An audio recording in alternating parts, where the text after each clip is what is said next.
Okay तो सामने ध्यान देना है यहाँ पर। अब एप्लीकेशन ऑफ डेरिवेटिव में अभी तक हमने maxima, minima, increasing, decreasing, tangent, normal, ये सारे एप्लीकेशंस देखे थे। ये जो एप्लीकेशन सब हम देखने वाले हैं लास्ट कैटेगरी, वो कमर्शियल पार्ट से रिलेटेड है, कॉमर्स से रिलेटेड है। ठीक है, तो पहले इसके कुछ टर्मिनोलॉजी देख लेते हैं। जैसे कि एमसी मतलब मार्जिनल कॉस्ट होता है, एमआर मतलब मार्जिनल रेवेन्यू होता है, टीसी टोटल कॉस्ट, उसको सी ऑफ एक्स से भी डिनोट करते हैं। यहाँ पर एक्स का मतलब होता है नंबर ऑफ यूनिट आप कितना प्रोड्यूस कर रहे हो, वो टोटल कॉस्ट का एक फंक्शन बनता है। Total fixed cost, total variable cost. तो किसी भी प्रोडक्ट को अगर हम मैन्युफैक्चर करते हैं या कोई हम एक इंडस्ट्री सेटअप करते हैं, तो उसमें दो तरह की कॉस्टिंग होती है, एक होती है फिक्स्ड कॉस्ट और दूसरा क्या होता है, वेरिएबल कॉस्ट। क्लियर ये चीज? जैसे कि फॉर एग्जांपल,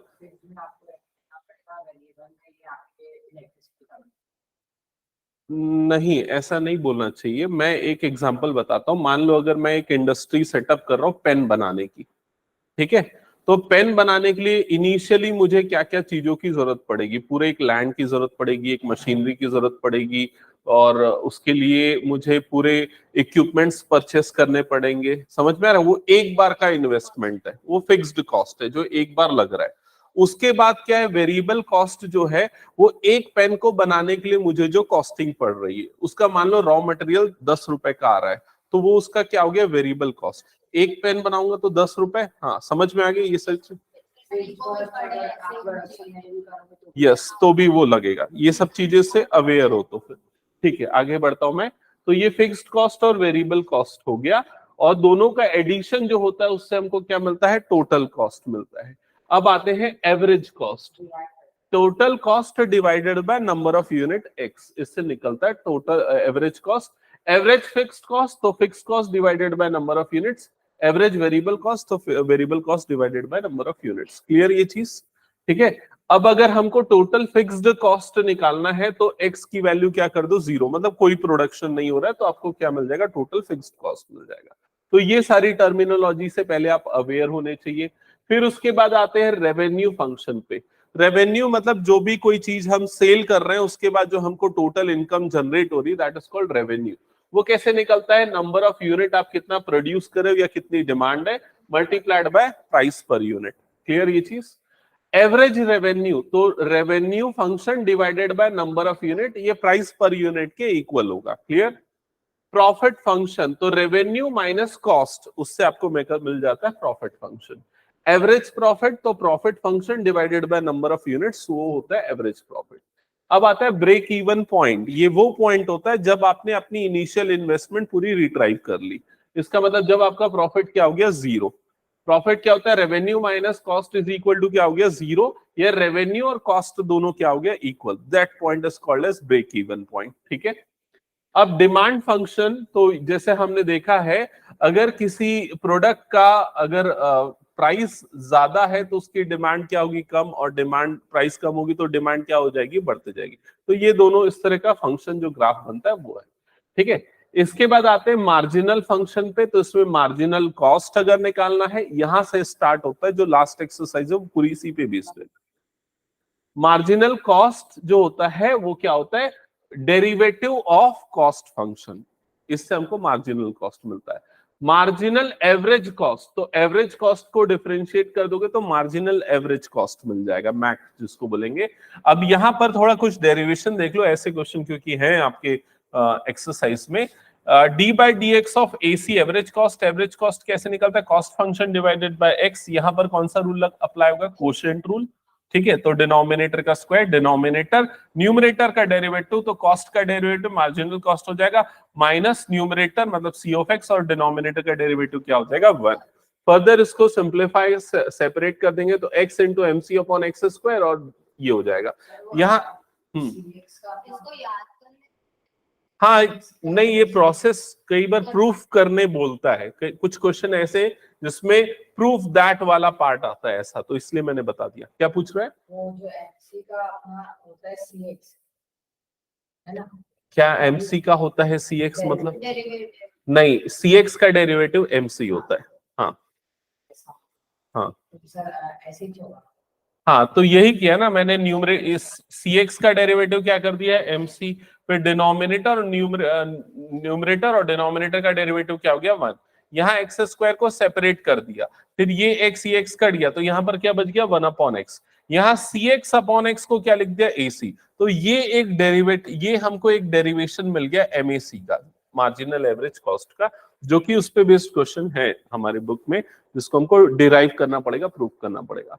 मार्जिनल रेवेन्यू, तो रेवेन्यू फंक्शन का डेरिवेटिव, जहां पर भी मार्जिनल वर्ड यूज हो रहा है मतलब हमको उस फंक्शन का डेरिवेटिव निकालना है। क्लियर ये चीज? चलो स्टार्ट करते हैं अब क्वेश्चन सॉल्व करना। तो सबसे पहले हम डिस्कस कर लेते हैं एक्सरसाइज 6.8। एक्सरसाइज 6.8 और इसका सबसे फर्स्ट क्वेश्चन एक बार पहले देखो।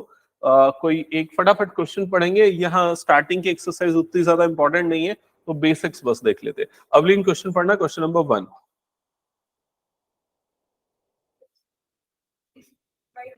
सो क्वेश्चन नंबर 1 में आपको फिक्स्ड कॉस्ट गिवन है, fixed cost FC is equal to कितना गिवन है 6500, यही है।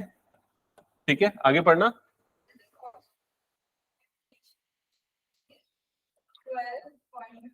वेरिएबल कॉस्ट गिवन है ₹12.50, तो वेरिएबल पॉइंट हो गया ₹12.50। ओके,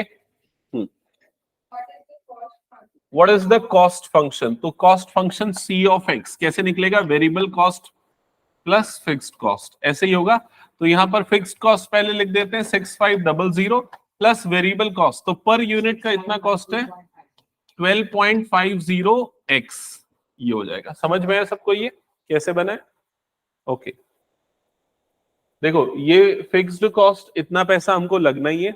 वेरिएबल कॉस्ट जो होता है पर यूनिट का कॉस्ट है। एक यूनिट प्रोड्यूस कर रहे हैं तो इतना रुपए लगेगा, 2 यूनिट का मल्टीप्लाई बाय 2, 3 यूनिट का मल्टीप्लाइड बाय 3। हम अगर x यूनिट प्रोड्यूस कर रहे हैं तो मल्टीप्लाइड बाय क्या हो जाएगा x। तो x यूनिट प्रोड्यूस करने का टोटल कॉस्ट ये बनेगा और ये हो जाएगा कॉस्ट फंक्शन। क्लियर ये सबको? ओके इसके बाद क्वेश्चन में क्या लिखा हुआ है सेकेंड पार्ट में? Draw a graph clearly indicating TC। Graph वगैरह हम इसमें ड्रॉ फिलहाल नहीं करते, हम सीधा सेकेंड पार्ट पे आ जाते हैं। What is the total cost of producing 75 units? तो 75 यूनिट को प्रोड्यूस करने का कॉस्ट कितना हुआ? तो यहां पर x की जगह पे क्या पुट कर दो 75, तो ये क्या हो जाएगा 6500 प्लस 12.50 इंटू ये कितना हो जाएगा 75, और कैलकुलेट कर लो, आपको वो टोटल कॉस्टिंग मिल जाएगी 75 यूनिट्स की। हाँ 37.5 ये हो जाएगा। ठीक है, फिर उसके बाद बोल रहा है what is the average cost of producing 400 unit? तो x इज इक्वल्स टू 400 आपको दे दिया हुआ है, और आपको क्या निकालना है? एवरेज कॉस्ट निकालना है। AC is equal to question mark. तो सबसे पहला काम आप ये करो कि C 400 कॉस्ट ऑफ 400 यूनिट निकाल लो, जो कि कितना हो जाएगा 6500 प्लस 12.5 इंटू यहां पर आ जाएगा 400, और ये टोटल कॉस्टिंग कितनी हो जाएगी चेक करो एक बार। 125 इंटू 4 ये हो जाएगा 500 ना, 500, और फिर उसके बाद हाँ 5000 प्लस ये आ जाएगा 11,500, ये आ गया। ये कॉस्ट ऑफ प्रोड्यूसिंग 400 यूनिट्स है। अब एवरेज कॉस्ट निकालना है। हाँ तो एवरेज कॉस्ट के लिए ये cost total cost divided by number of units, मतलब 400, तो ये पूरा कट जाएगा। 115 डिवाइडेड बाय 4 कर दो, कितना है 28.75। तो ये हो गया average cost for producing 400 unit. समझ में आ गया क्या करना है इसमें?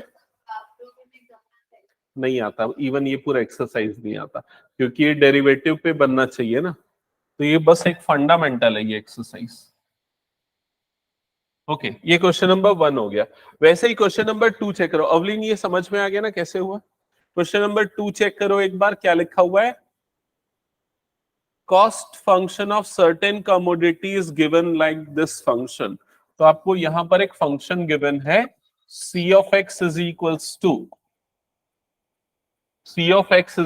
to 12 plus 3x -1/3 x², ये हो गया कॉस्ट फंक्शन। लिखा है write down the total cost, fixed cost, variable cost, average cost when 3 units are produced. हाँ, फिक्स्ड कॉस्ट आप देखो कैसे निकाल सकते हो, सिंपली x की जगह पे 0 डाल दो, जो आएगा वो फिक्स्ड कॉस्ट हो जाएगा।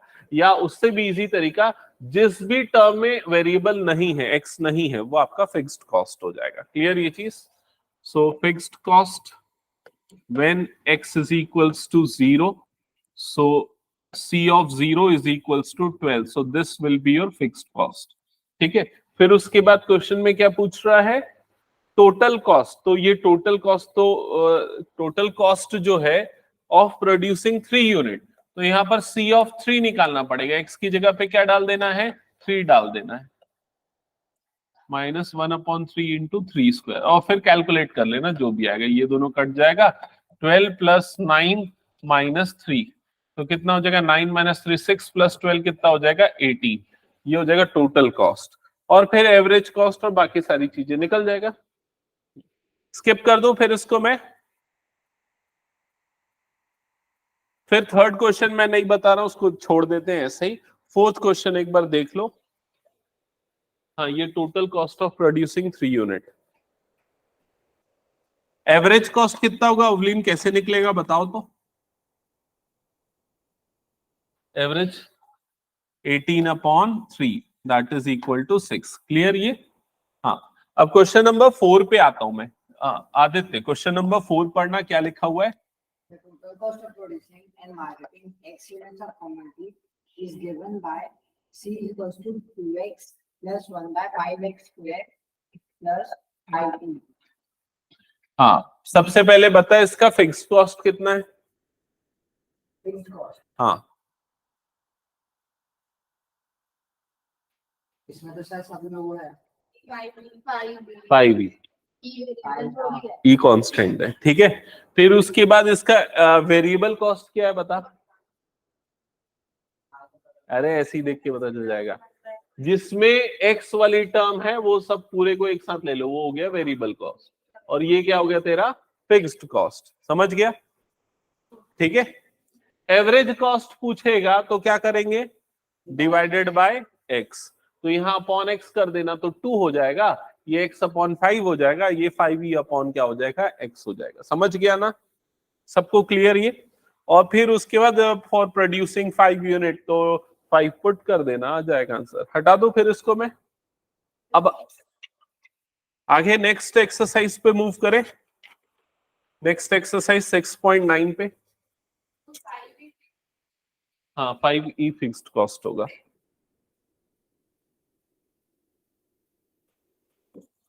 ओके, अब आ जाते हैं एक्सरसाइज 6.9 पे। तो 6.9 का क्वेश्चन नंबर 1। आदित्य क्वेश्चन पढ़ना। The demand function is x is equal to 24 minus 2p upon 3, where x is the number of units demanded and p is the price per unit। Find the revenue function r in the terms of p। r को p के terms में निकालना है, तो revenue function r of x का formula क्या है देखो जल्दी से, लिखवाया जो मैंने।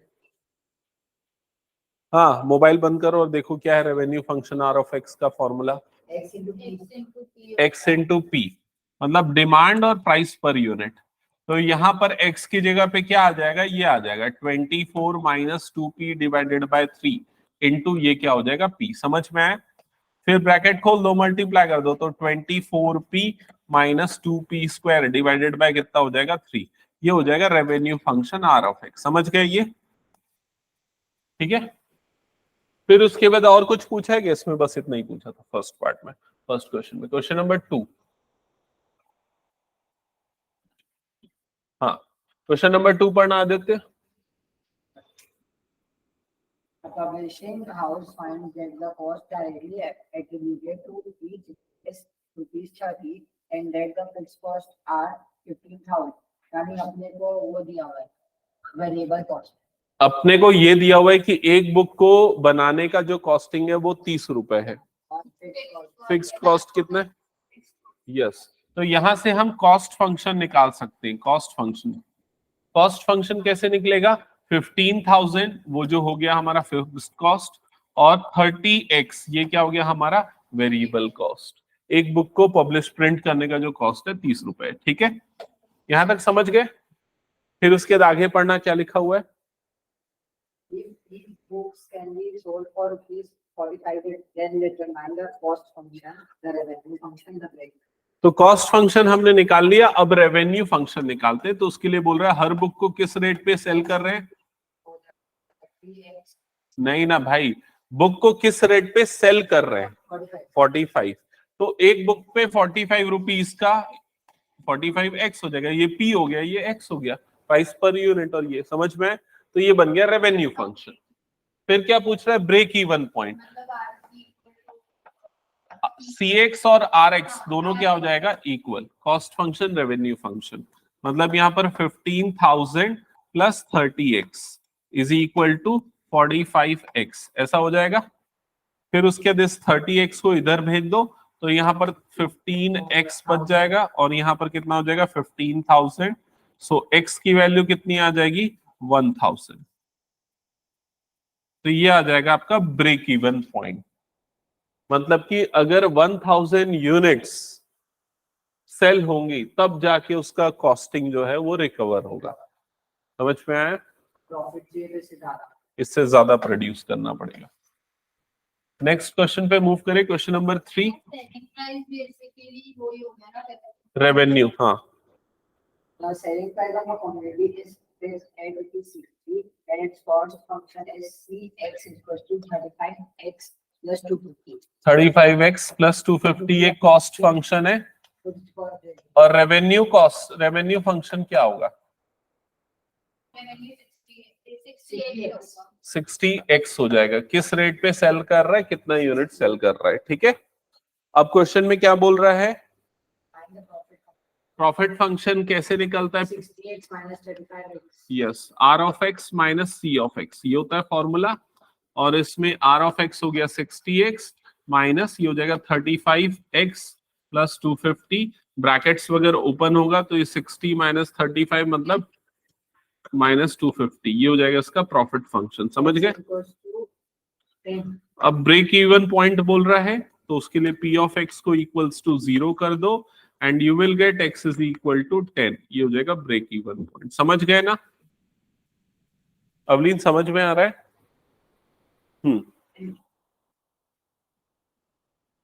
हटा दूं फिर इसको मैं? हाँ, अब आते हैं नेक्स्ट क्वेश्चन पे। Question number 4। हाँ, पढ़ो question number 4 Aditya. Television manufacturers find that the total cost of production and marketing X number of television sets is ये अपने को c of x cost function given है। कितना है cost function? 300x square plus 4200x plus 13500। Okay Each product is sold for 8400. Okay, तो यहाँ पर revenue function क्या होगा? अवलीन बताओ, रेवेन्यू फंक्शन। Correct, 8400x। ठीक है, और इसके बाद यहाँ पर प्रॉफिट फंक्शन क्या होगा? अच्छा नहीं, प्रॉफिट फंक्शन पे नहीं जानते, इसने क्या पूछा? सीधा ब्रेक इवन पॉइंट। तो ब्रेक इवन पॉइंट के लिए क्या करेंगे? c of x is equal to r of x। तो ये हो जाएगा 300x square plus 4200x plus 13500 is equal to 8400x, ऐसा हो जाएगा। अब ये वाला टर्म इधर पे शिफ्ट हो जाएगा, तो 300x स्क्वायर, ये वाला टर्म अगर इधर आएगा तो कितना बनेगा डिफरेंस बताओ तो? Minus 4200x plus 13500 is equal to क्या हो जाएगा? 0। क्लियर? अब देखो क्या ये सारे नंबर 3 से डिवाइड हो सकते हैं? तो 300 डायरेक्टली कॉमन निकाल लो, तो यहां पर क्या बच जाएगा? X square minus 14x plus 45 is equals to क्या हो जाएगा? 0। वो 300 उधर जाके 0 हो गया। हाँ, 5 9 जा 45, 5 और 9 -5 -9।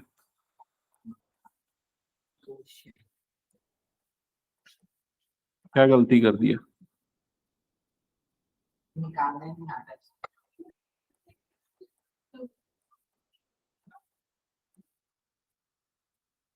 x की एक वैल्यू आ जाएगी 9 और दूसरी वैल्यू क्या आ जाएगी 5। ठीक है, आपको उत्तर दो दो दो आ सकता क्वाड्रेटिक है ना, इसलिए 2 आ सकता है वो।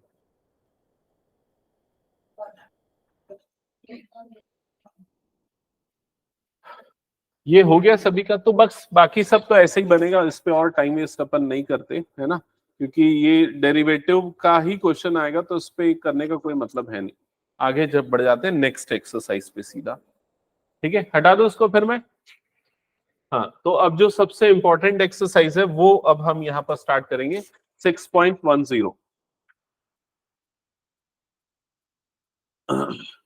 6.10 इसको पूरा सॉल्व करना पड़ेगा। तो सबसे पहले लेते हैं question number 1। Question number 1, Aditya question पढ़ना। given that the total cost function हाँ, अब नहीं, ध्यान दो क्वेश्चन for पे। x in the commodity as cost function दिया हुआ है C of x is equals to 1 by 3x cube 1 by 3x cube plus 3x square plus 3x square minus minus 16x plus 2 plus 2। हाँ, the marginal cost function है। सबसे first part में हमको क्या निकालना है? Marginal cost, MC। Yes, so it is d by dx of cost function. तो क्या होगा इसका डेरिवेटिव? पहले वाले x x स्क्वायर होगा six plus 6x minus minus ये हो जाएगा फर्स्ट पार्ट का आंसर। समझ गए ना? सेकेंड पार्ट में क्या पूछा है? Average cost. आप सबको x से डिवाइड कर दो। सबको एवरेज, सबको कॉस्ट x से डिवाइड कर देना। तो ये कितना हो जाएगा? X square upon 3 plus 3x minus 16 plus 2 upon x। Cost function को x से डिवाइड कर दो। हाँ, मार्जिनल कॉस्ट को नहीं, कॉस्ट फंक्शन को x से डिवाइड करना है। क्लियर? ये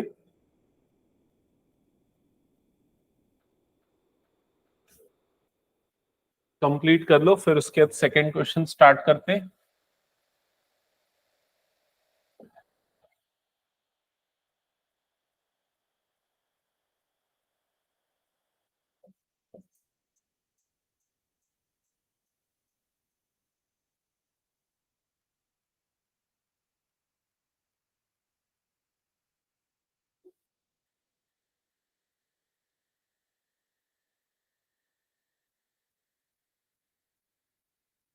स्टार्ट करें सेकंड क्वेश्चन। अवलीन क्वेश्चन पढ़ना। cost function of a firm is given by 2x square minus 4x plus 5. 2x square minus 4x plus 5। हाँ, Cost and marginal cost when x is 10. Average cost. तो C of x divided by x करना है। ठीक है, तो ये कितना हो जाएगा? 2x square minus 4x plus 5 divided bye क्या हो जाएगा? x। लेकिन आपको एवरेज कॉस्ट निकालना है when x is equals to 10। तो यहाँ पर x की जगह एवरेज कॉस्ट भी निकालना है। एवरेज कॉस्ट भी तो निकालना है ना।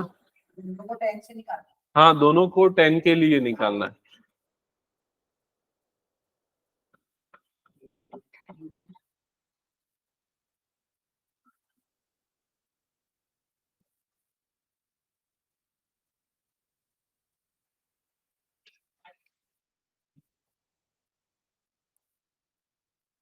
है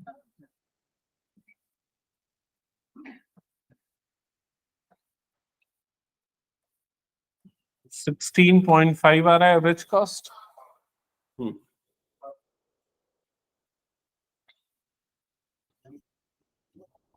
तो मार्जिनल कॉस्ट के लिए डेरिवेटिव उसका जो आएगा वो आएगा 4x माइनस 4।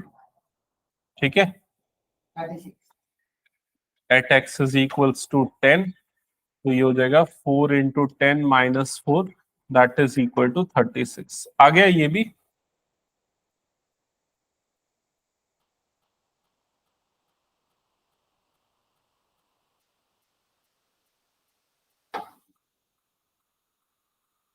क्वेश्चन नंबर 3 करें।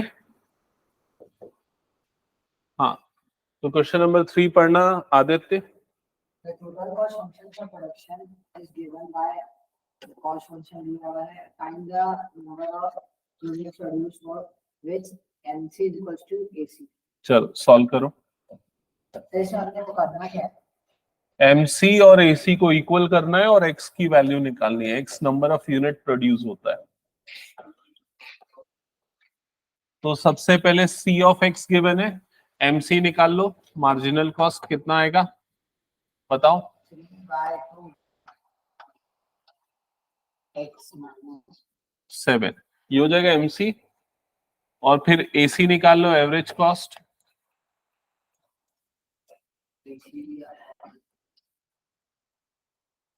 3/2 X minus 7.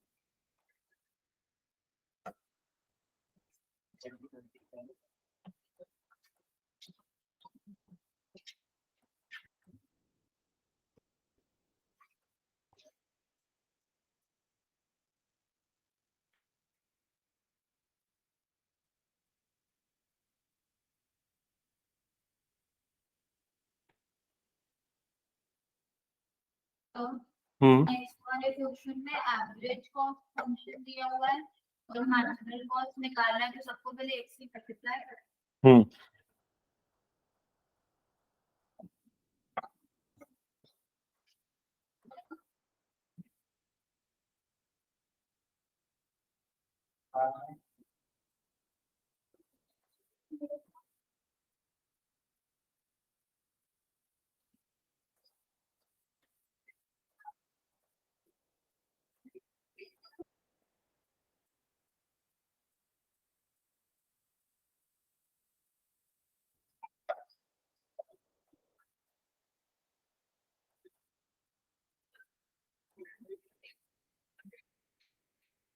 एक्स स्क्वायर की वैल्यू 36 आएगी, तो x की वैल्यू प्लस माइनस 6 दोनों आएगी, लेकिन हम सिर्फ प्लस लेंगे क्योंकि x number of units produced है जो हमेशा पॉजिटिव होता है। ठीक है, कुछ डाउट तो पूछ लो।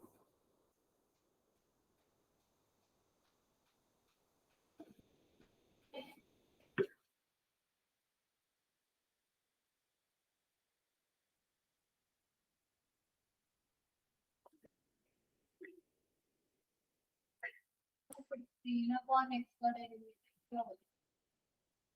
-16 अपॉन एक्स स्क्वायर। ये थर्ड क्वेश्चन में कोई डाउट तो नहीं किसी को? बन गया ना सभी का? हटा दो फिर मैं।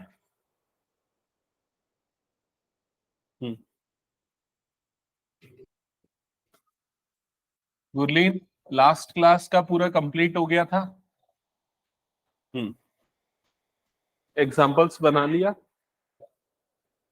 कंप्लीट कर ले उसको। मैं कल टेस्ट लूंगा ना इंटीग्रल्स का। तुम लोग को इंटीग्रल्स पढ़ाया ही नहीं हो तुम लोग। देना, पिछले बार तो मैं रखा था, तुम लोग कोई आया ही नहीं देने के लिए पेपर में। सर यार बहुत लंबा हो रहा है फोर्थ का सेकंड एक बार देखता हूं मैं। क्वेश्चन नंबर 4 में क्या लिखा हुआ है? The average cost function AC given है, तो AC की वैल्यू क्या है एक बार बताना देख के। 1/3x square plus 3x minus 7 plus 1 3x minus 7 plus 16 upon x। Clear? Sir इसको अपन x से इंटू कर देंगे तो अपने को कॉस्ट फंक्शन मिल जाएगा। तो C of x is equal to x into AC। तो यहाँ पर C ऑफ x की वैल्यू कितनी हो जाएगी? x cube upon 3 plus 3x square minus 7x plus 16, ये हो जाएगा कॉस्ट फंक्शन। अब क्वेश्चन में क्या पूछा है? मार्जिनल कॉस्ट MC, तो वो कितना हो जाएगा? X square plus 6x minus 7, ये हो जाएगा मार्जिनल कॉस्ट। अब बोल रहा है show that marginal cost is show that marginal cost is given by this.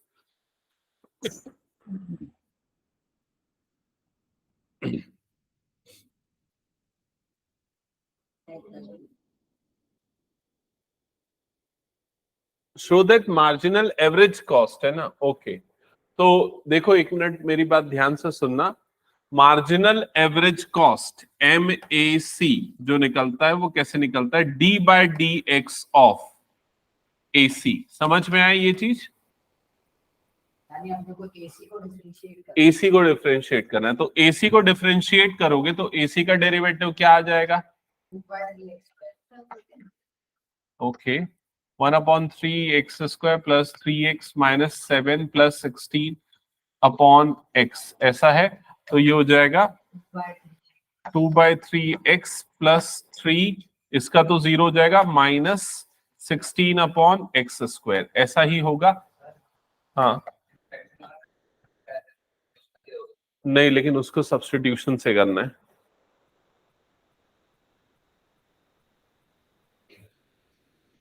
यहां तक हो गया। अब इसको देखो, प्रूफ जो करना है वो प्रूफ करने के लिए पहले ले लेते हैं एलसीएम। एलसीएम क्या आ जाएगा यहाँ पर, x²। ठीक है, अच्छा प्रूफ क्या करना है एक बार बताना तो।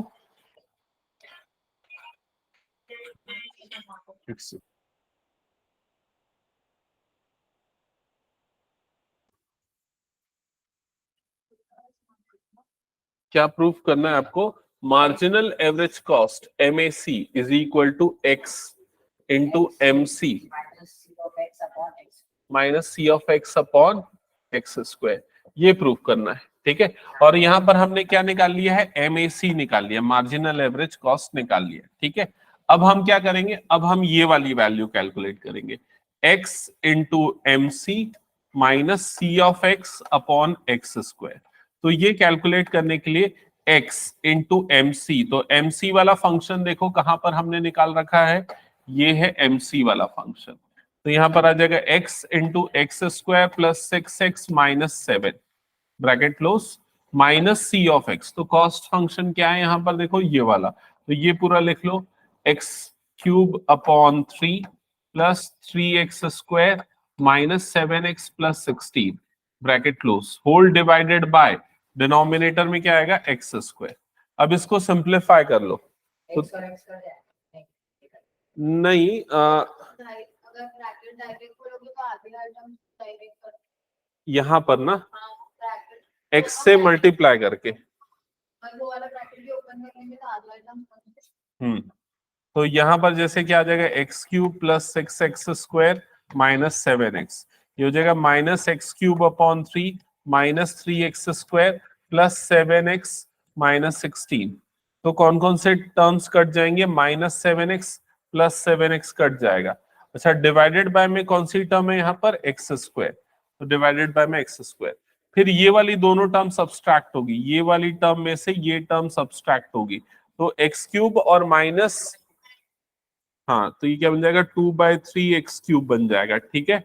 फिर उसके बाद प्लस 6x² माइनस 3x² मतलब प्लस 3x² बच जाएगा, और लास्ट में क्या बच जाएगा, माइनस 16 डिवाइडेड बाय क्या बच गया यहाँ पर, x²।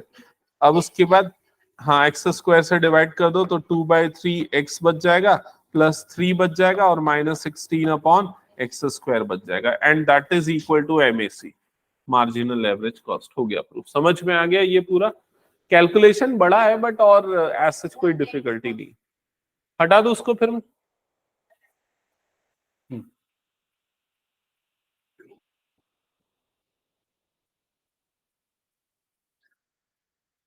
नेक्स्ट क्वेश्चन करें, क्वेश्चन नंबर 5। हाँ तो क्वेश्चन नंबर 5 पढ़ना एक बार, क्या लिखा हुआ है, वेरीफाई, हाँ d by dx of AC equals to 1/x MC minus AC bracket। MC minus AC। तो याद करो ये वाला मैंने प्रूफ उसमें बताया था जनरल टर्म्स में। हाँ तो जो CX की जो वैल्यू दी हो उसके हिसाब से चलना पड़ेगा। तो सबसे पहले CX इज इक्वल टू क्या गिवन है, रूट AX प्लस B और प्लस C दिया हुआ है, क्लियर ये। तो सबसे पहला काम देखो यहाँ पर हम क्या करेंगे, हम CX का डेरिवेटिव निकाल लेते हैं। नहीं सबसे पहले AC वाला फंक्शन निकाल लेते हैं। तो AC वाला फंक्शन क्या आएगा बताओ, root over AX plus B divided by X plus C by x. क्या ये समझ में है AC कैसे निकला? X से डिवाइड कर फिर उसके बाद हम निकालते हैं MC। तो MC कैसे निकलता है? D by D x of C of X, इससे निकलता है MC। 1/2 D by D x of, या जगह root over AX plus B plus C, ऐसे ही होगा। C की वैल्यू पुट किया, इसका डेरिवेटिव 1/2 रूट इंटू A, और C का डेरिवेटिव क्या हो जाएगा? 0। ठीक है, फिर इसके बाद इसको थोड़ा अरेंज करके लिख दो।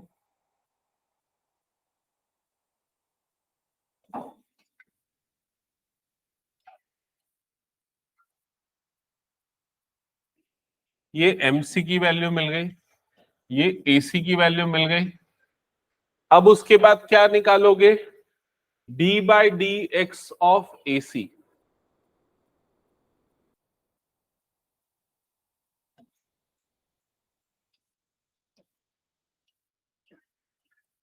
तो ये हो जाएगा D by D x of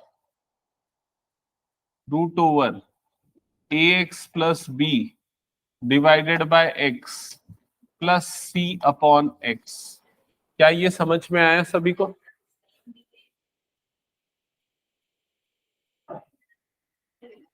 यहां तक क्लियर?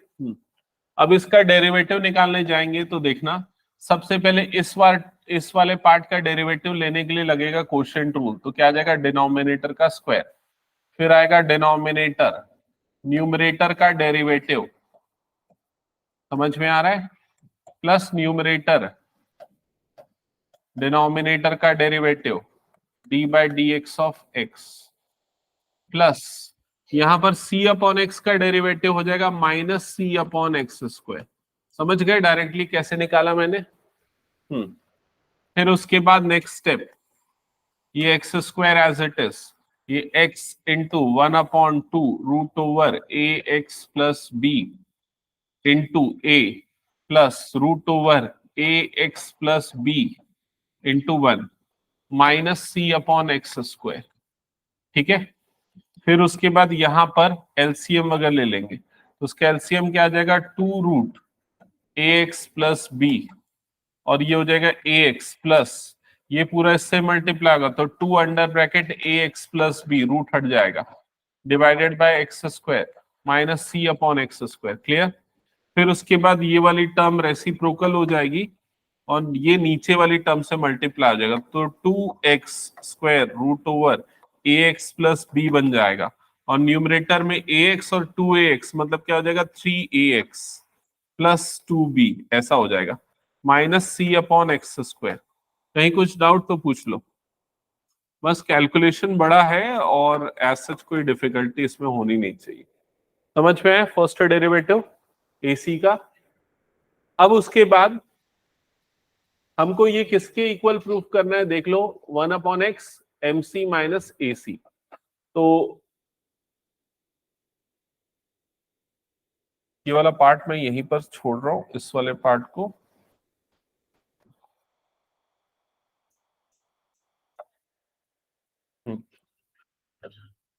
अब जो हमको कैलकुलेट करना है उस पे आते हैं 1/x MC minus AC।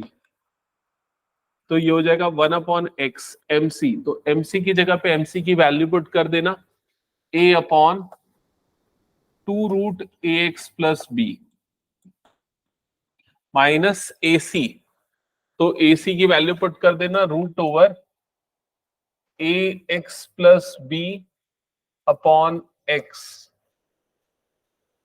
Minus C upon X, ऐसा हो जाएगा। ठीक है, फिर उसके बाद ये 1/x वाली टर्म एज इट इज, यहां पर इन दोनों टर्म में एलसीएम लेंगे तो क्या हो जाएगा? 2x root over AX plus B, ये एक A से मल्टीप्लाई हो जाएगा x माइनस 2, और यहाँ ये दोनों मल्टीप्लाई होगा तो AX प्लस B बच जाएगा। कुछ तो भी गड़बड़ हुआ है क्या? माइनस क्यों आया? ये प्लस आना चाहिए क्या? लेकिन 3AX आ रही है हमारे पास टर्म। अच्छा, मैंने एक गलती कर दी, वो गलती क्या है? क्वोशिएंट रूल लगेगा ना यहाँ पर, तो बीच में क्या होता है माइनस, तो यहाँ पर क्या आएगा माइनस, तो यहाँ पर भी क्या आ जाएगा माइनस। तो उसके कारण ये वाली जो टर्म है ना ये चेंज हो जाएगी, ये जो टर्म है ये क्या बनेगी minus A x minus B बन जाएगा। समझ में आई ये? ठीक है, तो यहां पर भी वैसे ही चेंज हो जाएगा। हाँ माइनस टू बी, ठीक है। फिर उसके बाद ये हो गया एक्सप्रेशन, फिर यहां पर आ जाएगा 1/x ब्रैकेट्स ओपन हो जाएगा, A x minus minus A x बन जाएगा minus two B divided by this. समझ में आ रहा है कि ज्यादा टफ हो गया? बनाना पड़ेगा लेकिन ना उसको खुद से। Minus A x minus two B divided by 2x², और ये क्या हो जाएगा root over A x plus B minus C upon x square हो जाएगा। तो ये देखो ये जो टर्म हमको प्रूफ करनी थी वो प्रूफ हो गया। ये किसकी वैल्यू आ गई 1/x एम सी माइनस ए सी। सर इसका सेकंड पार्ट है। ये दोनों पार्ट्स आपस में क्या हो गए इक्वल। समझ में आ गया? हटा दो फिर इसको, इसका सेकंड पार्ट बना लोगे ना? ठीक है, इसका सेकंड पार्ट होमवर्क।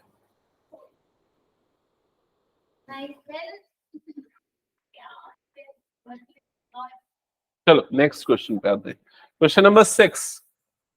हाँ क्वेश्चन नंबर 6 पढ़ना। अवलीन क्वेश्चन पढ़ो।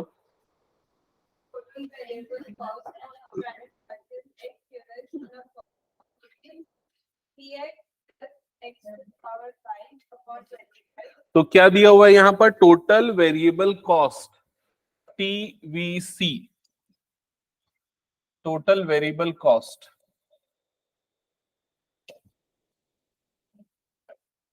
Is equals to 3x plus x raise to power 5 divided by कितना गिवन है 25। क्लियर? और क्या बोल रहा है show that average variable cost increases with output x। Average variable cost कैसे निकलता है? एवरेज वेरिएबल कॉस्ट एबीसी, ये होता है एवरेज वेरिएबल कॉस्ट। ठीक है, AC माइनस नहीं ये कैसे निकलता है total variable cost divided by x. याद करो किसी भी चीज का एवरेज निकालना है तो डिवाइडेड बाय क्या कर देंगे एक्स। तो एबीसी की वैल्यू क्या आ जाएगी बताओ देख के अपॉन 25, ये हो जाएगा एवरेज वेरिएबल कॉस्ट। क्लियर हुआ ये चीज? हाँ, अब इसके बाद क्वेश्चन में क्या बोल रहा है कि show that average variable cost increases with output x. तो एबीसी इंक्रीज होगा एक्स के साथ। अब यहां पर कंसेप्ट यूज होगा इंक्रीजिंग डिक्रीजिंग का। ठीक है, तो इंक्रीजिंग डिक्रीजिंग का कंसेप्ट क्या बोलता था, अगर एफ डैश ऑफ एक्स की वैल्यू ग्रेटर देन 0 होती है तो फंक्शन क्या होता है इंक्रीजिंग, और अगर एफ डैश ऑफ एक्स की वैल्यू लेस देन 0 होती है तो क्या होता है डिक्रीजिंग। समझ में है? तो हमको इसका डेरिवेटिव निकालना पड़ेगा D by D x of average variable cost. तो वो कितना आ जाएगा, ये हो जाएगा 0, और ये क्या हो जाएगा 4x³ डिवाइडेड बाय क्या आ जाएगा यहाँ पर 25। क्लियर हुआ ये चीज? अब x क्या होता है नंबर ऑफ यूनिट्स प्रोड्यूस्ड, तो x जो है वो हमेशा क्या होगा ग्रेटर देन 0। इसका मतलब ये वाली वैल्यू हमेशा क्या हो जाएगी ग्रेटर देन 0। क्लियर हुआ ये चीज? इसका मतलब AVC is always an increasing function of x। Clear सबको ये? हेलो,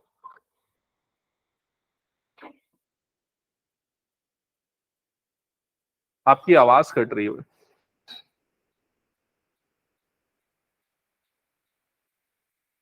कौन सी क्लास?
की वजह खाली फोन चलाना।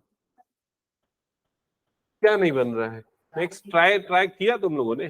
पर empty false continuity as x in question number 7। हाँ क्या क्या लिखा हुआ है देखो, c is equals to cost function आपको गिवन है, c of x is equals to 2x, फिर अंडर ब्रैकेट यहां पर क्या लिखा हुआ है, x plus 4 divided by x plus 1, और यहां पर फिर लिखा हुआ है प्लस 6। ठीक है, is the total cost of production of x units of commodity show that marginal cost falls। तो MC of x falls मतलब डिक्रीज हो रहा है as x increases। ठीक है, with respect to x, ये लिख दो with respect to x। Clear हुआ ये चीज? सर मतलब 0 से ज्यादा आया। इसका मतलब जो प्रूफ करना है वो क्या प्रूफ करना है मैं बता दूं आपको। प्रूफ करना है कि d by D x of MC जो होगा वो क्या आएगा, नेगेटिव आएगा, मतलब लेस देन क्या आएगा, 0 आएगा। समझ में आया ये चीज? लेकिन इसमें पहले क्वेश्चन वो इसके डेरिवेशन करते थे ना, क्वेश्चन लगेगा और डिफरेंशियल। मैं बता रहा हूं देखो, पहले c of x cost function को ऐसे लिख दो, x को अंदर भेज दो, 2 को बाहर रहने दो, तो क्या हो जाएगा वो x square plus 4x divided by x plus 1 plus क्या हो जाएगा 6। अब करो डिफरेंशिएट, तो अब क्यों प्रोडक्ट रूल लगेगा, अब सर क्वोशिएंट रूल लगेगा। तो MC कैसे निकलता है, d by D x of c of x cost function का डेरिवेटिव, तो 2 आ गया बाहर, और यहां पर ये हो जाएगा x प्लस 1 का होल स्क्वायर, फिर उसके बाद ये आ जाएगा x प्लस 1, और न्यूमरेटर का डेरिवेटिव क्या हो जाएगा 2x प्लस 4।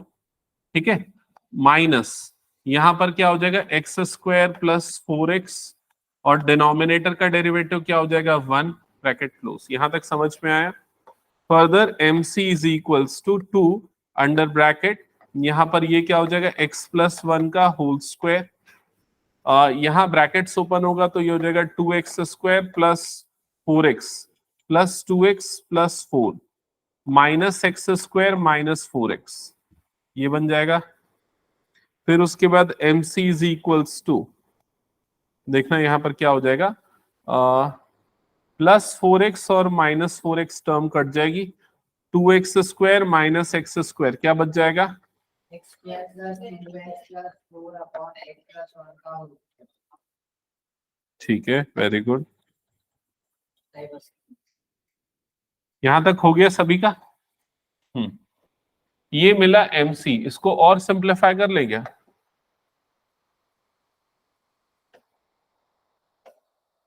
प्लस 6 भी है। प्लस 6 का तो डेरिवेटिव 0 हो जाएगा ना।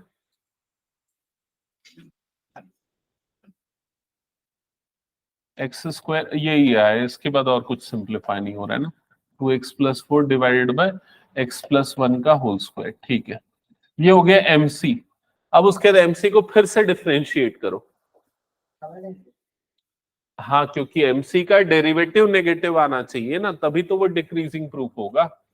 तो d by D x of MC is equal to 2, यहां पर फिर से क्या लगेगा, क्वोशिएंट रूल, तो डिनोमिनेटर का स्क्वायर, तो इसकी पावर हो जाएगी 4, फिर x प्लस 1 की पावर 2, और इसका डेरिवेटिव क्या आ जाएगा 2x प्लस 2। ठीक है, minus x square plus 2x plus 4, और इसका डेरिवेटिव क्या आ जाएगा 2 टाइम्स x प्लस 1। समझ गए ना? यस और नो? हाँ, इसको मैं तो पूरा बाहर निकाल देता हूं, ये पूरा। अब ये ब्रैकेट के अंदर पे ये कितना हो जाएगा, X square plus 2x plus 1 into 2 x plus 1 minus 2 x square plus 2x plus 4 into x plus 1। देखो स्मार्टली कैलकुलेट करना, नहीं तो फंस जाओगे कैलकुलेशन में। हाँ हाँ, नहीं, जैसे साइन 5x का इंटीग्रल निकालना है तो 5x को t लेगा। हाँ, वो वाले को कर रहा है क्या, स्टार्टिंग वाले क्वेश्चंस को?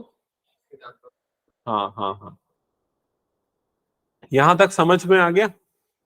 फिर उसके बाद देखो ये वाला 2 और ये वाला 2 दोनों जगह से 2 कॉमन निकल जाएगा, और क्या कॉमन निकलेगा यहां से x+1, और यहां से भी क्या कॉमन निकल जाएगा x+1।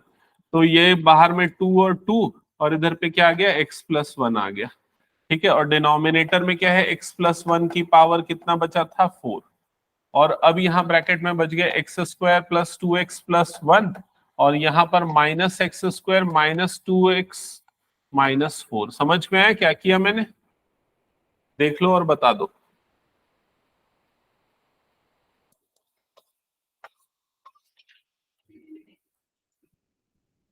फिर ये दोनों टर्म कट गई, और यहां पर क्या बच गया -3। तो -12 अपॉन x+1 का क्यूब ये बचा। एक बार चेक करो यहां तक क्लियर हुआ क्या? यस और नो? निकाल के काट दिए। हाँ ठीक है। अब देखो x क्या है, नंबर ऑफ यूनिट्स जो प्रोड्यूस कर रहे हैं, प्रोडक्शन, वो हमेशा क्या होगा पॉजिटिव, मतलब denominator will always be positive, but बाहर में क्या आ रहा है minus sign, so it is less than 0। तो यहां पर mc डेरिवेटिव जो आ रहा है वो नेगेटिव आ रहा है। इसका हाँ, इसका मतलब मार्जिनल कॉस्ट डिक्रीजिंग फंक्शन होगा। पर पहला में क्या कहाँ तो एमसी का mc डिक्रीजिंग है, वो डिसाइड करेगा उसका डेरिवेटिव। समझ में आ रहा है? अपने कॉस्ट फंक्शन का पहले डेरिवेटिव करके एमसी निकालना, हाँ, फिर एमसी का करके mc का डेरिवेटिव बताएगा वो इंक्रीजिंग है या डिक्रीजिंग है। समझा? ठीक है, हटा दो, ये पूरा हो गया। तो क्वेश्चन नंबर 8 पे आते हैं। क्वेश्चन नंबर 8 पढ़ना Aditya. the average cost function AC for commodity is given by AC equal to x plus 5 plus 36 upon x in terms of output x. Find the total cost and marginal cost as the function of x. Find total cost. Okay, तो total cost TC बोलो या सी of x बोलो, वो कैसे निकलेगा? हाँ, x into ए C से। तो cost function C of x क्या आ जाएगा, x² + 5x + 36। ये क्लियर हो गया सभी को?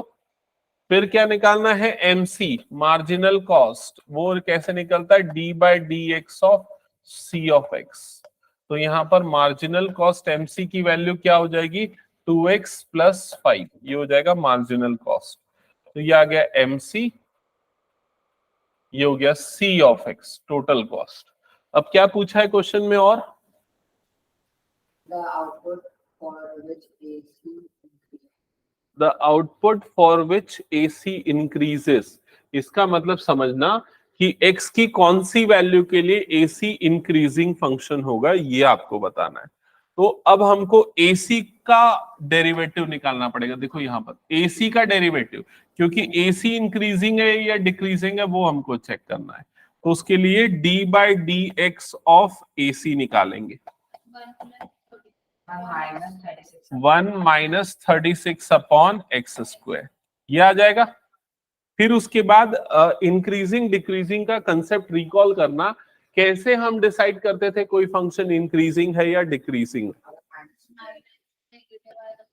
हाँ, तो उसके लिए ना पहले इसको हम फैक्टराइज करेंगे, जो भी डेरिवेटिव आया इसको फैक्टराइज कर देंगे। तो 1 - 6 अपॉन x का क्या हो जाएगा, ये होल स्क्वायर। समझ में आया? फिर क्या हो जाएगा 1 + 6 अपॉन x, और दूसरा क्या आ जाएगा 1 - 6 अपॉन x। क्लियर हुआ ये चीज सभी को? ठीक है, ये आ गया वो जैसे हम देखते थे ना f' ऑफ x निकालते थे इंक्रीजिंग डिक्रीजिंग में, फिर f' ऑफ x को क्या करते थे, फैक्टराइज। फिर उसके बाद, हाँ वेरी गुड, याद तो है कुछ तो। फिर f' ऑफ x को क्या करते थे, 0 से इक्वेट। ठीक है, ठीक है, तो बोल रहा हूं मैं, ठीक है, याद है। फिर उसके बाद उसको इक्वल टू क्या कर दिया, 0। यहां तक क्लियर? अब उसके बाद 1 + 6 अपॉन x को इक्वल टू 0 करोगे, और 1 - 6 अपॉन x को इक्वल्स टू 0 करोगे। क्लियर? तो यहां से 1 इज इक्वल टू हो जाएगा -6/x और x की वैल्यू कितनी आ जाएगी -6, जो कि क्या आ रहा है negative. x can not be negative. फिर यहां पर जाएंगे तो 1 इज इक्वल टू 6/x और x इज इक्वल टू कितना आ जाएगा 6, और x की वैल्यू यहां पर क्या आ रही है 6। ठीक है, फिर इसके बाद क्या करते थे, फिर उसके बाद वो ऐसा एक नंबर लाइन बनाते थे यहां पर नहीं नहीं नहीं नहीं, सिर्फ 0 और यहां पर क्या आ जाएगा इन्फिनिटी, अच्छा फिर यहां पर आ जाएगा 6। अब आपको क्या बोल रहा है, इंक्रीजिंग के लिए बोल रहा है ना, इंक्रीजिंग। तो एफ डैश ऑफ एक्स को हम चेक करेंगे दोनों इंटरवल में, मतलब इसकी वैल्यू को चेक किया जाएगा दोनों इंटरवल में। पहले इस इंटरवल के लिए कोई एक नंबर सेलेक्ट करो, 1 लो ना यार, 1 लो, है ना। 1 लोगे तो ये क्या हो जाएगा पॉजिटिव, और ये क्या हो जाएगा नेगेटिव, मतलब क्या आ रहा है यहाँ पर नेगेटिव। इसका मतलब इस इंटरवल में क्या है वो डिक्रीजिंग। और फिर उसके बाद 6 से बड़ा नंबर ले लो, 12 ले लो, 12 ले लोगे तो 1/2, मतलब ये 1 - 1/2 पॉजिटिव आएगा, ये भी क्या आएगा पॉजिटिव। पॉजिटिव मतलब इस इंटरवल में क्या हो जाएगा ये इंक्रीजिंग। क्लियर हुआ ये चीज। सर हो गया -∞। -∞ नहीं ले सकते ना, क्योंकि x तो हमेशा पॉजिटिव नंबर होगा ना। क्लियर ये सबको। इसका मतलब x की वैल्यू 6 से बड़ी होगी तो f डैश ऑफ x क्या हो जाएगा, f डैश ऑफ x भी 0 से बड़ा होगा। मतलब for x greater than 0 AC is an increasing function. समझ में आया अवलीन, आया समझ में, नहीं आ रहा है क्या? सर x ग्रेटर देन 0 कैसे होगा, क्योंकि वो 6 से बड़ा sorry, x greater than 6, x greater than 6 तो AC कैसा फंक्शन होगा, इंक्रीजिंग फंक्शन होगा।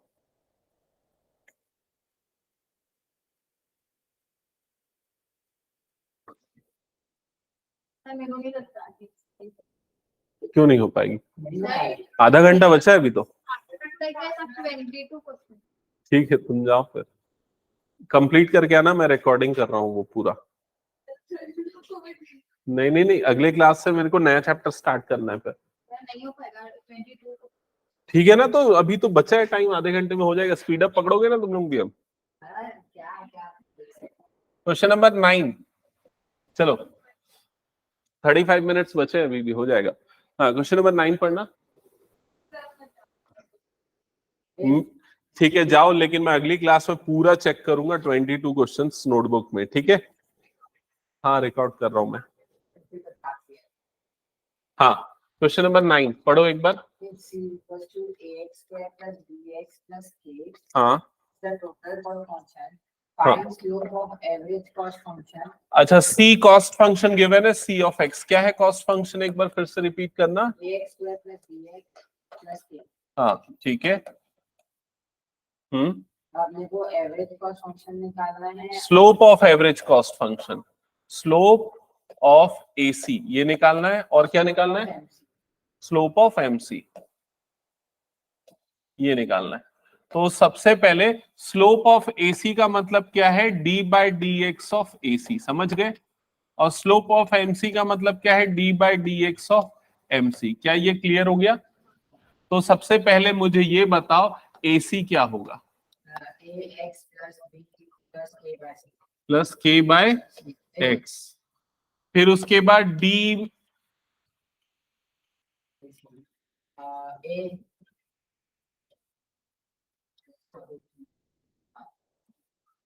ये आ जाएगा एसी का स्लोप, समझ में आया। फिर उसके बाद किसका स्लोप बोल रहा है, एमसी का। तो पहले एमसी निकालो, तो एमसी कैसे निकलेगा, इसका डेरिवेटिव वो क्या हो जाएगा 2ax प्लस बी, ये हो जाएगा।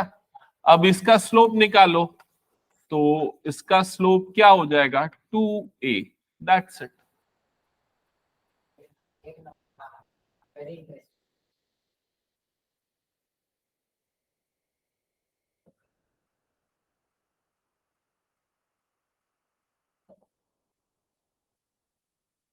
क्वेश्चन नंबर 10 करें। हाँ तो चलो क्वेश्चन नंबर 10 पढ़ना Aditya. The demand function of monopolist is given by monopolist मतलब मोनोपोलिस्ट इकोनॉमी एक कंडीशन होती, तुम लोग ज्यादा जानते होगे। एक प्योर कॉम्पिटिटिव इकोनॉमी होती जिसमें प्राइस कांस्टेंट होता है, और मोनोपोलिस्ट इकोनॉमी जिसमें प्राइस जो है डिक्रीज होता है as according to the demand, ऐसा कुछ रहता है। ठीक है, given by P is equals to 1500 minus 2x x हाँ, तो P is equal to 1500 minus 2x minus 2x minus x square. तो देखो मोनो, ये जो P है ना, प्राइस पर यूनिट, वो मोनोपोलिस्ट इकोनॉमी में डिक्रीज होता है जब x इंक्रीज होता है। तो ये फंक्शन में तुम लोगों को समझ में आ रहा है, x नंबर ऑफ यूनिट है, अगर प्रोडक्शन बढ़ेगा तो प्राइस पर यूनिट कम हो जाएगा, ऐसा होता है। ठीक है, हाँ आगे पढ़ना। find the marginal revenue for any level of output x MR marginal revenue निकालना है, तो मार्जिनल रेवेन्यू निकालने का फॉर्मूला क्या होता है? x into नहीं, मार्जिनल रेवेन्यू का d by D x of R of x, revenue का डेरिवेटिव। और रेवेन्यू आर ऑफ एक्स कैसे निकलता है? x into P. समझ में है? अब यहां पर तुम लोगों को x और p गिवन है, तो ये वैल्यू रख दो। ठीक है, ब्रैकेट खोल दो, तो R of x revenue function मिल जाएगा। वो कितना आ जाएगा? 1500x minus 2x square minus x cube. समझ में आया?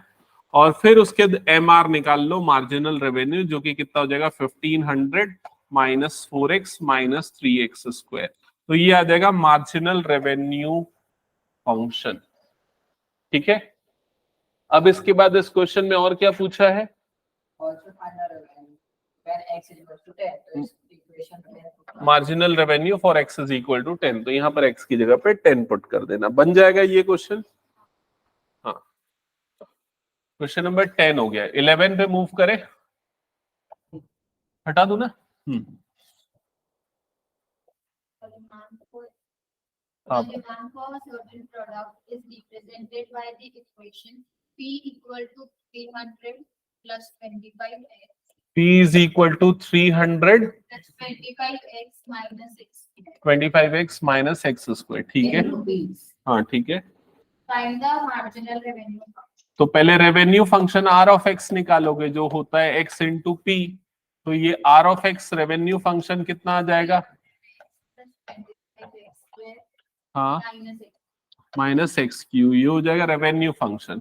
ठीक है, फिर मार्जिनल रेवेन्यू के लिए इसको डिफरेंशिएट कर दो, तो कितना हो जाएगा? 300 plus 50x minus 3x square, ये हो जाएगा marginal revenue. Obtain the marginal revenue when x equal to 10.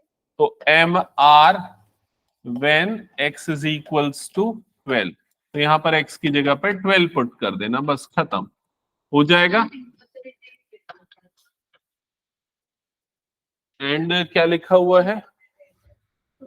ये कौन सा क्वेश्चन है? अच्छा, वो R13 माइनस R12 निकालना है ना, और फिर उसके बाद इंटरप्रेट करना है इसको, ऐसा लिखा है ना। इंटरप्रिटेशन क्या निकल रहा है वो? अच्छा, इसके ऊपर वाले में भी लिखा हुआ है, तो वो 12 पे कितना आ रहा है, उसके बाद इंटरप्रिटेशन निकलेगा उसका। Marginal revenue when x is equal to 12 कितना आ रहा है? मैं बताता हूँ, सुनो इधर पे। जब यहाँ पर x की जगह पे 12 डालोगे तो मार्जिनल रेवेन्यू कितना आएगा, बताओ एक बार।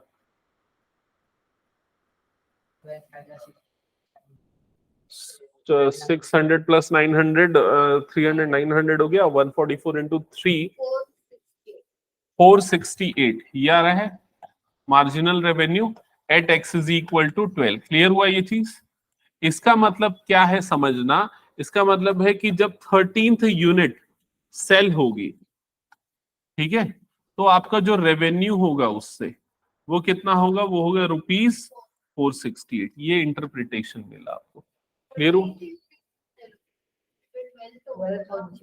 वो 12th यूनिट तक का मार्जिनल रेवेन्यू बता रहा है, वो स्लोप दे रहा है ना एक्चुअली रेवेन्यू का, तो 13th यूनिट में वो जो चेंज होगा वो बताएगा वो।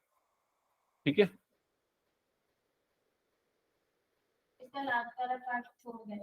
इसका लास्ट वाला पार्ट तो कर लोगे ना।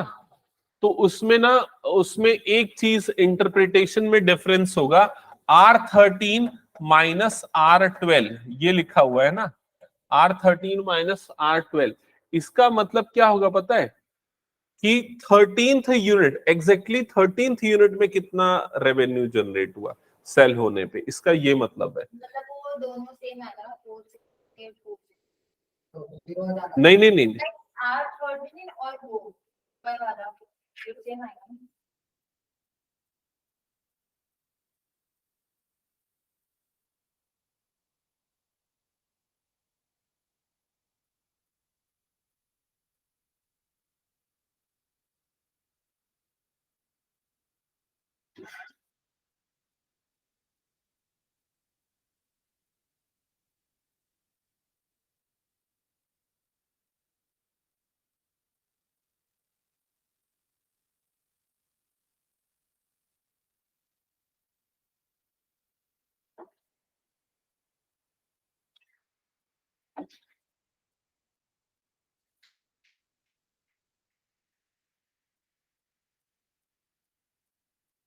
एक्चुअली देखो दोनों में ना डिफरेंस एक छोटा सा मैं बता रहा हूं। ये एक प्रिडिक्शन है कि 13th यूनिट सेल होने पे कितना अमाउंट आएगा, कितना रेवेन्यू आएगा, और ये बताता है कि 13th यूनिट सेल होने पे एग्जैक्टली आपको कितना अमाउंट रिसीव हुआ। समझ में है? ये उसका प्रिडिक्शन है और ये एग्जैक्टली वो अमाउंट जो मिल रहा है वो है। ये होता है दोनों में है, नहीं ऐसा सच नहीं आता। ठीक है, ओके चलो नेक्स्ट क्वेश्चन पे आ जाते हैं। Question number 12। The total revenue in rupees received from the sale of X units of product is given by revenue का दिया हुआ है function 300x minus average revenue निकालने बोल रहा है, तो एवरेज रेवेन्यू के लिए revenue function divided by x, marginal revenue निकाल लोगे, total revenue when MR is equal to 0। ये चलो कैलकुलेट करो एक बार, ये 12th क्वेश्चन खुद से बनाओ तुम लोग। पहले MR निकालना है। हाँ 300x minus x square upon 5, ठीक है। मार्जिनल रेवेन्यू MR कितना हो जाएगा 300 माइनस 2x अपॉन 5, ऐसे ही होगा। इसके बाद क्वेश्चन में क्या बोल रहा है, total revenue when MR is equal to 0। तो MR को 0 से इक्वेट कर दो, मतलब कितना हो जाएगा 300 minus 2x upon 5 equal to क्या हो जाएगा 0। फिर उसके बाद ये माइनस 2x अपॉन 5 वाली टर्म इधर चले जाएगी तो क्या हो जाएगा 2x upon 5 is equal to 300। तो x इज इक्वल टू कितना हो जाएगा 300 इंटू 5 डिवाइडेड बाय 2। तो 5 3 जा 15, x की वैल्यू कितनी हो जाएगी 750। क्लियर हुआ है यहां तक?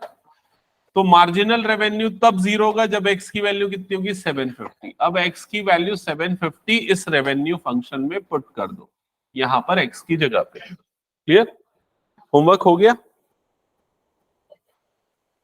मैंने बोला था ना एग्जाम्पल्स और फर्स्ट एक्सरसाइज के क्वेश्चंस हो गए ना? ठीक है।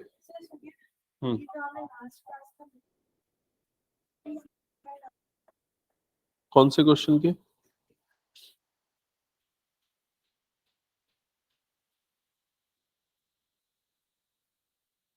उसके बाद इंटीग्रेट तो किया ही नहीं है तो कैसे आएगा आंसर?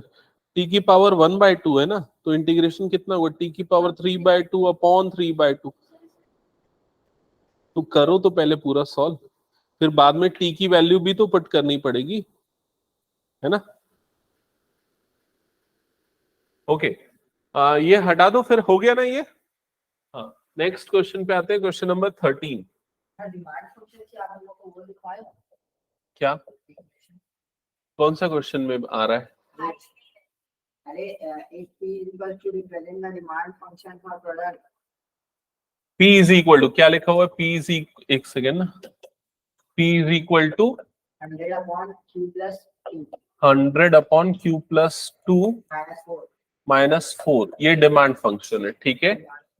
हाँ where P is price per unit and Q is units are sold, find the marginal revenue. देखो जो रेवेन्यू फंक्शन होता है R ऑफ X वो क्या होता है P इंटू एक्स होता है। क्लियर हुआ ये चीज? यहाँ P क्या होता है, प्राइस पर यूनिट, और X क्या होता है, नंबर ऑफ यूनिट। तो यहाँ X को उसने Q से डिनोट कर दिया और कोई फर्क नहीं है। समझ में आ रहा है? तो P के अंदर ही X है। हाँ, तो डिमांड जो है वो नंबर ऑफ यूनिट के ऊपर डिपेंड करेगा ना, कितना प्रोडक्शन हो रहा है वो उसके ऊपर, प्राइस पर यूनिट जो है। तो यहाँ पर क्या हो जाएगा, R of X is equal to, इसको भी तुम लोग X के टर्म में लिख लो, 100 अपॉन X प्लस 2 माइनस 4, और यहाँ पर इनटू में क्या आ जाएगा, X आ जाएगा। समझ में आया? अच्छा, मैंने Q को X के टर्म्स में लिख दिया और कोई फर्क नहीं है। ये हो जाएगा revenue function R of X।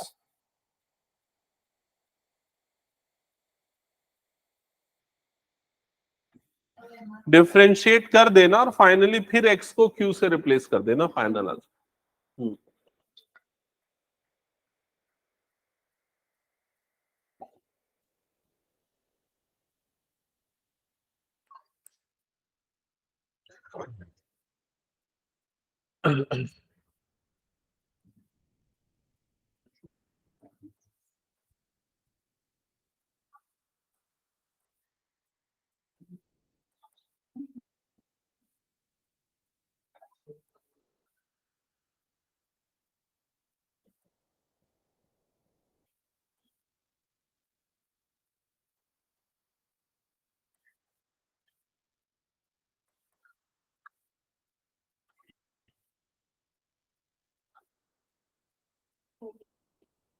आगे आंसर, ये 4x का डेरिवेटिव नहीं निकाला गया हमने, हाँ 4 होगा। सर 100 X का तो 100 हो जाएगा, और X प्लस 2 का सर आंसर X प्लस 2 का 1 होगा ना। हाँ,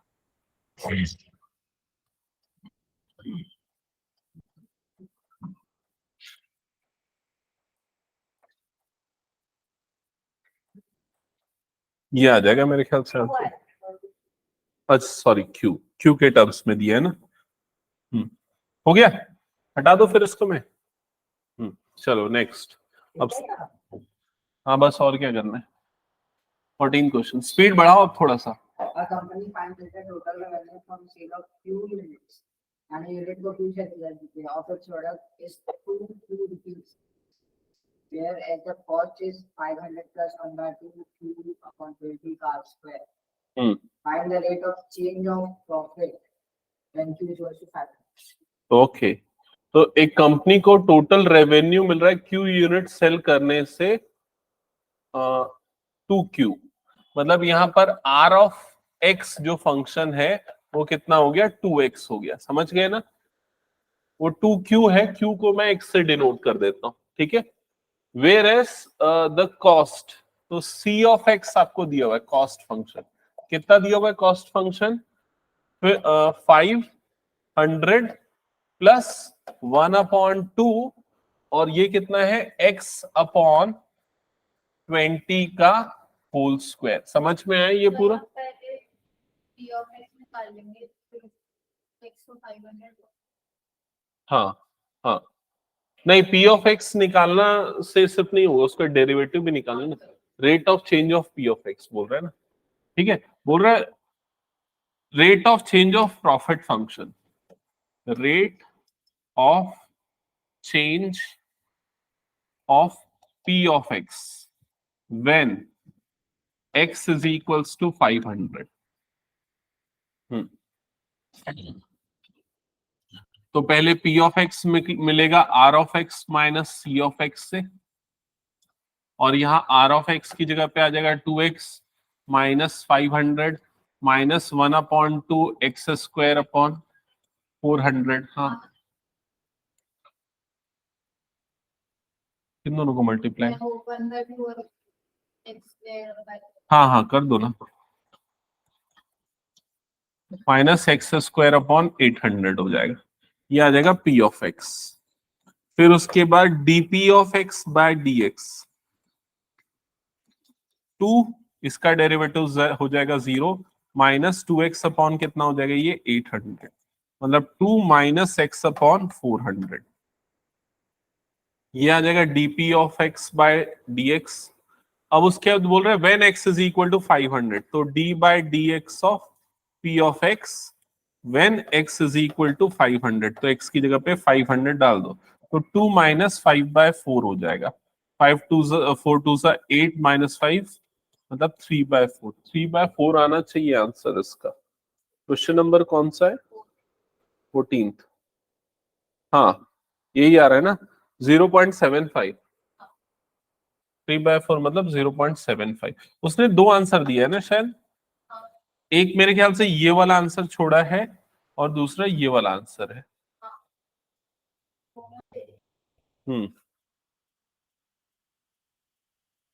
हटा दो फिर इसको। मैं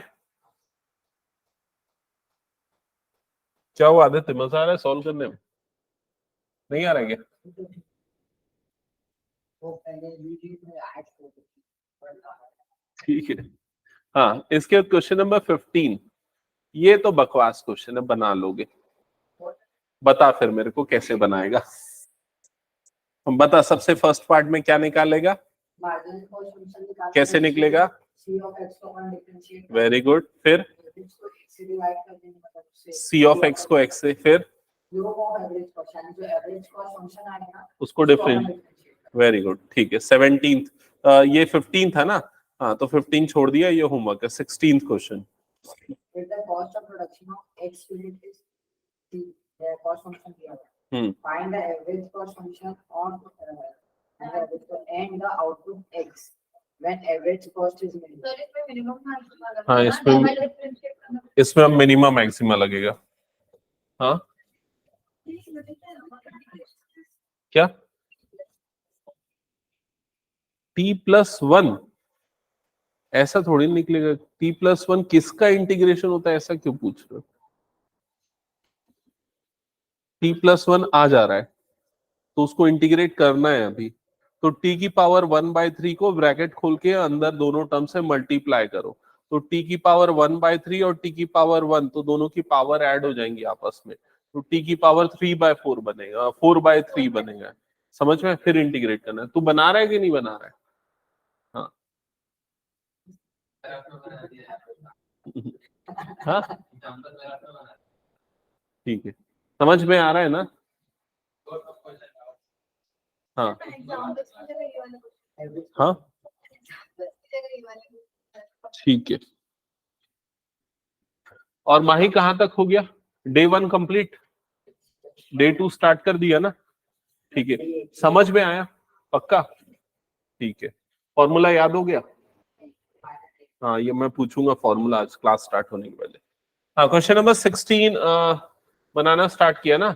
the cost function c of x given है। c ऑफ x कितना गिवन है? 40 माइनस 20x प्लस 10x। क्या हुआ? Find the average cost function. तो यहां पर पहले निकाल लो AC। AC कितना हो जाएगा? 40/x minus 20 plus 10x। ठीक है, फिर उसके बाद क्या बोल रहा है? Find the average cost function and output x where average cost is minimum. तो AC को क्या करना है? मिनिमम करना है, मतलब AC हमारा ऑब्जेक्टिव फंक्शन हो गया। Verify that average cost is equal to the marginal cost at the level of output. Average cost is equal to marginal cost. तो AC is equal to MC, ये prove करना है हमको। जब क्या होगा? AC क्या होगा? मिनिमम होगा उस कंडीशन पे, when AC is minimum। Sir AC तो निकाल लिया। AC निकाल लिया, वो भी उसका डिफरेंशिएशन निकाल। तो AC का डेरिवेटिव, तो d/dx ऑफ AC क्या आया? 40 माइनस 40 अपॉन x स्क्वायर। हाँ प्लस प्लस 10। ठीक है, फिर उसके बाद ये हमारा हो गया f डैश ऑफ x। ठीक है, फिर f डैश ऑफ x को इक्वल्स टू 0 करते हैं, तो minus 40 upon x square plus 10 को इज इक्वल टू क्या करोगे? 0। तो 10 is equal to 40 upon x square, तो x की वैल्यू क्या आ जाएगी? 2। समझ गए? प्लस माइनस 2 आएगी, लेकिन हम सिर्फ +2 लेंगे। ठीक है, फिर उसके बाद अब निकालोगे डबल डेरिवेटिव, तो अब निकलेगा f double dash of x। तो सेकेंड डेरिवेटिव, इसका सेकेंड डेरिवेटिव क्या हो जाएगा? 80 अपॉन एक्स क्यूब, यही आएगा। अब x की जगह पे 2 डाल दो, तो f डबल डैश ऑफ 2 तो कितना हो जाएगा 80/2 का क्यूब, जो कि कितना होता है 8, मतलब कितना आ गया 10, जो कि क्या है 0 से बड़ा है। इसका मतलब f डबल डैश ऑफ 2 क्या आ रहा है, पॉजिटिव। तो at x is equal to 2 हमको क्या मिलेगी, मिनिमम वैल्यू मिलेगी, या पॉइंट ऑफ मिनिमम है। किसकी मिनिमम वैल्यू मिलेगी, AC की। तो AC is minimum at x is equal to 2। समझ में आया? अब AC मिनिमम है तो मिनिमम वैल्यू क्या है वो निकाल लो। तो AC at x is equal to 2 कितना आएगा, तो इस इक्वेशन में पुट कर दो, बताओ कितना आएगा।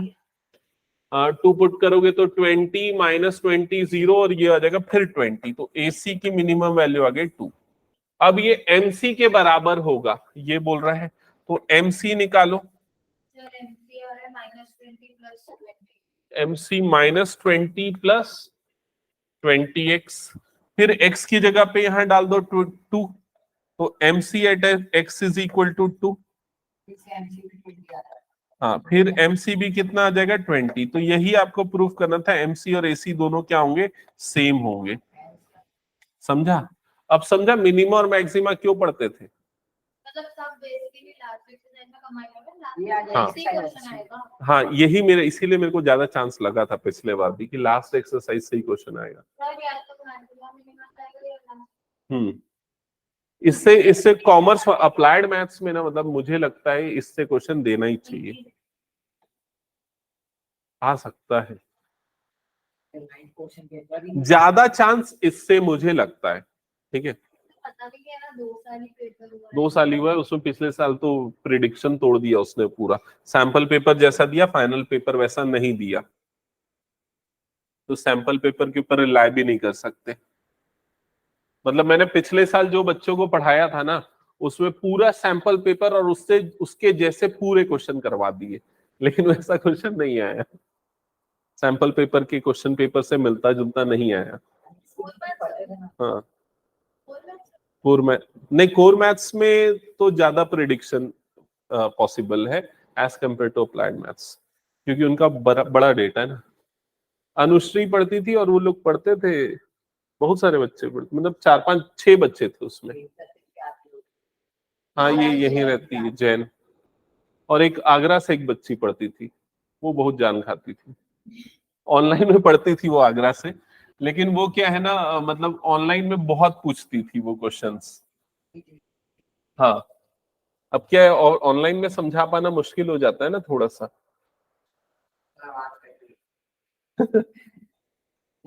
लेकिन वो सबसे सिंसियर थी, और उसके साथ दिक्कत ये थी ना, वो कॉमर्स वाली भी नहीं थी, वो थी आर्ट्स वाली।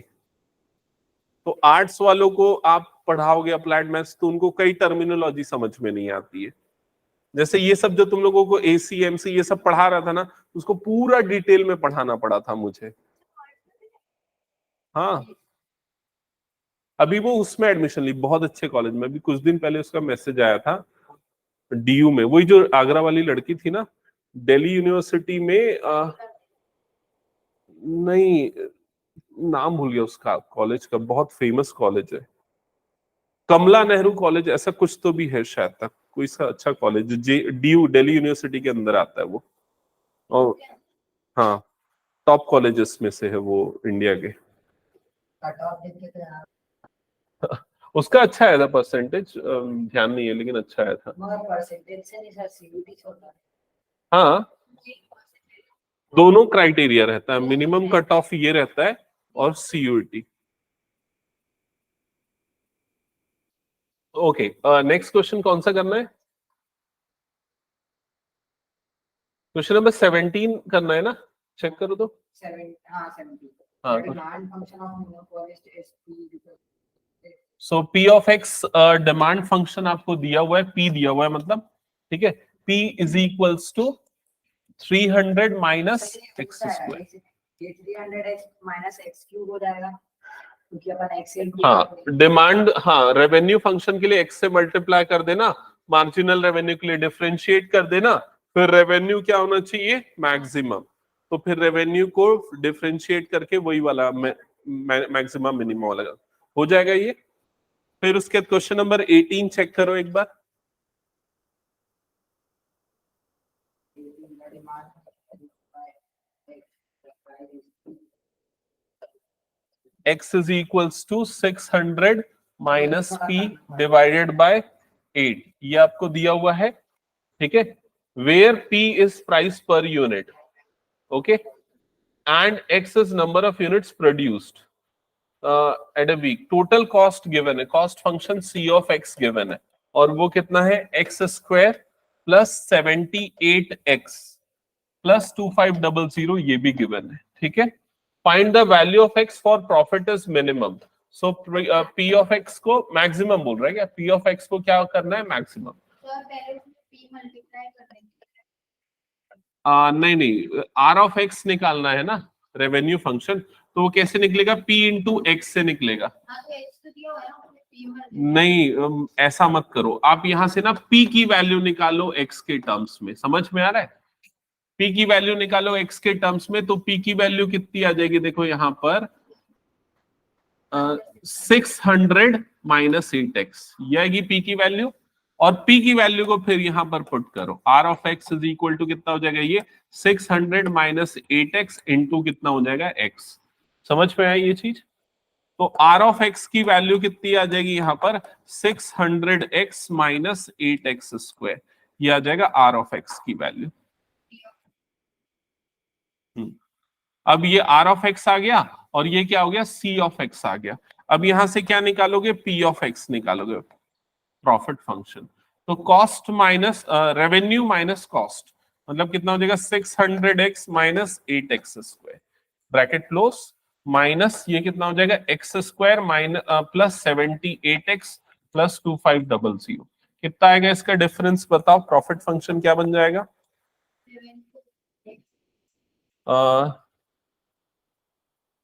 Minus x square,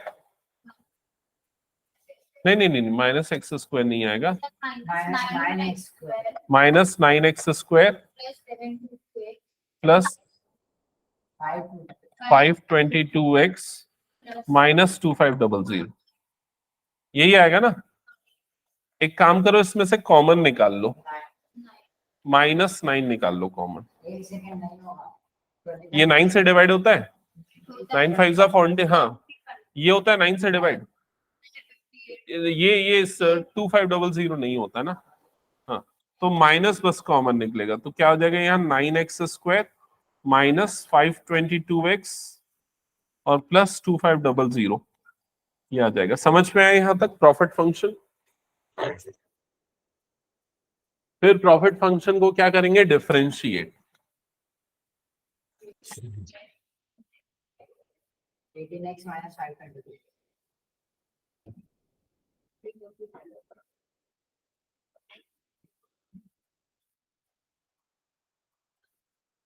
18x minus 522, ठीक है, फिर इसको इक्वल्स टू क्या करोगे, 0, p डैश ऑफ x को इज इक्वल्स टू करोगे 0, तो 18x इज इक्वल टू कितना हो जाएगा 522, तो x is equal to 522 divided by 18,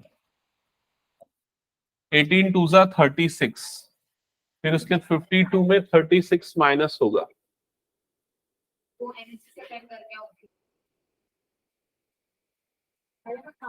162, 18 9 जा, आई थिंक 9 टाइम्स में जाएगा ना, x इज इक्वल टू 29 आ रहा है क्या, चेक करो,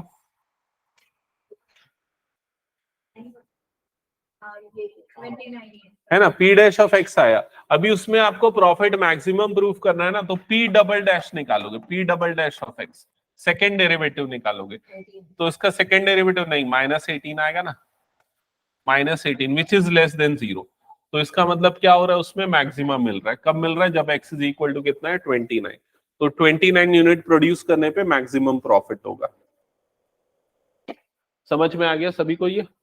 तो देखो ये सब चीजें अब क्यों इंपॉर्टेंट है, समझ में आया ना, डेरिवेटिव का एप्लीकेशन, कोई भी बिजनेस मॉडल डेवलप करने के लिए आप कैसे ये सारी चीजें ऑप्टिमाइज करोगे, कितने यूनिट प्रोड्यूस करोगे कि प्रॉफिट मैक्सिमम हो जाए, ठीक है, तो ये सारा कैलकुलेशन करोगे तो ज्यादा प्रॉफिट जनरेट कर सकते हो। इससे पहले वाली जो अल्फा बीटा गामा आया था, जैसे हम लोग भी, जैसे वो सारी चीजें जो कैलकुलेट करते हैं, कितना स्पेस होना चाहिए, कितने स्टूडेंट्स होने चाहिए, क्या फीस होनी चाहिए जिससे प्रॉफिट मैक्सिमाइज हो, क्या टाइमिंग होना चाहिए, ये सारी चीजें ऑप्टिमाइज करनी पड़ती है। ठीक है, ओके। क्वेश्चन नंबर 29, ये भी सिमिलर क्वेश्चन है, बन जाएगा मेरे ख्याल से। अब इसके बाद के सारे क्वेश्चंस में मुझे नहीं लगता कोई प्रॉब्लम आने वाली है। एक बार मैं क्वेश्चन रीड करके एक्सप्लेन कर दूं क्या? 19 ऑनवर्ड्स, हाँ 18 तक तो मैंने बता दिया ना, 3 क्वेश्चंस बच गए, 19 20। ठीक, तो ये बाकी क्वेश्चंस भी बना लोगे। अब सेम कंसेप्ट यहाँ पर अप्लाई होने वाला है। ठीक है, ये 18 जैसी है ना? हाँ सारे 18 जैसे। कुछ बच गया तो पूछ लेना फिर।